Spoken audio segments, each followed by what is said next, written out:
ఈ వీడియో వచ్చేసి నిప్పట్లు అయిన తర్వాత కొంచెం బియ్యం పిండి మిగిలిందనమాట. అందులోనే మా మమ్మీ కొంచెం కారం, ఉప్పు, శనగపిండి వేసేసి మంచిగా వాటర్ వేసేసి మిక్స్ చేసేసింది. వాటితో సన్నకారాలు అంటే నాకు ఇష్టం, నేను అసలు తినను కాబట్టి మా మమ్మీ ఇంకా సన్నకారాలు చేద్దాం అనుకొని నా కోసం ఇక్కడ చేస్తున్నారనమాట. అది ఫస్ట్ ఏమో కొంచెం గట్టిగా కలిపేతలకే సరిగ్గా రాలేదు, తర్వాత పిండి లూజ్ చేసేతలకే బాగా వచ్చినాయి అనమాట. నాకైతే ఇవే ఇష్టము, లావుగా ఉన్నాయి తినను. ఇంకా నా కోసం మా డాడీ కూడా, మా మమ్మీ వంగలేదనేసి మా డాడీ కూడా చేస్తున్నారు. ఇక్కడ ఎన్ని నిప్పట్లు అయినాయిరా అంటే మొత్తానికి ఇన్ని అయినాయి, నేనైతే ఎంచలేదనమాట. ఇంకొక 10 అలా మా మమ్మీ షుగర్ టీ ఉంటుంది, చక్కెర నిప్పట్లు చేసుకుంది. ఇక్కడ మా చెల్లెలు హెల్ప్ చేస్తుంది, మా చెల్లికి హెల్పింగ్ నేచర్ చాలా ఎక్కువ, దాంట్లో నుంచి తీసి దాంట్లోనే అందిస్తుంది నాకు. ఇక్కడ మా చెల్లి స్టార్ ఉంటుంది కదా, అలాంటిది అడిగిందనేసి అది కూడా ఒకసారి వేసి ఇచ్చిందనమాట. ఈ కారాలన్నీ నావే.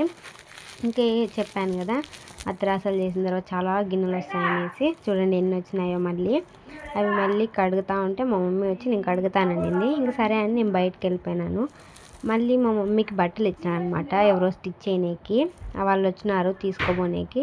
ఇంకా వాళ్ళ కోసం మా మమ్మీ బయటకు వెళ్ళింది. మళ్ళీ ఏముంది, నేను వచ్చి అన్ని గిన్నెలన్నీ కడిగేసి మళ్ళీ వాటిలన్నీ సర్ది పెట్టే ఆ టైంకి 9 అయిందనమాట. 9:30 అట్లా అయింది.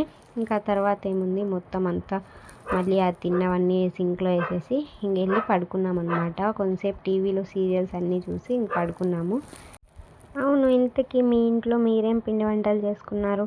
కామెంట్ చేసేయండి. ఈ వీడియో కింద నెక్స్ట్ వీడియోలో కలుద్దాం. బాయ్.